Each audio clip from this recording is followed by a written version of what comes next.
ఎన్నో నా జీవితంలో ఎన్నో మేళ్ళండి. చావు అంచుదాకా వెళ్ళిపోయాడండి. దేవుడు మళ్ళీ తిరిగి లేవనెత్తేస్తున్నాడు, బ్రతికిస్తున్నాడు. ఎన్నో ఎన్నో చెప్పలేనండి. నా జీవితంలో ఎన్నో మేళ్ళు చేస్తా ఉన్నాడు. ఆయన చేసిన మేళ్ళకి నేను ఆయనకి ఏమిచ్చినా ఆయన రుణం తీర్చలేనండి.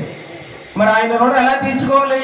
ఆయన గురించి ప్రకటించడం ద్వారా, ఆయన గురించి స్వార్థ చేయడం ద్వారా, ఆయన స్తుతించడం ద్వారా మాత్రమే ఆయనని రుణం తీర్చగలం తప్ప ఆయనకి వేలాది నదులంత విస్తారమైన తైలమును, వేలాది నదులంత విస్తార తైలము నీకిచ్చిన చాలునా,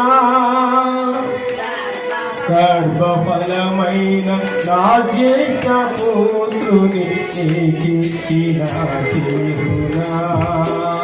వేలాది నదులంట, ఒక నది కాదు, రెండు నదులు కాదండి.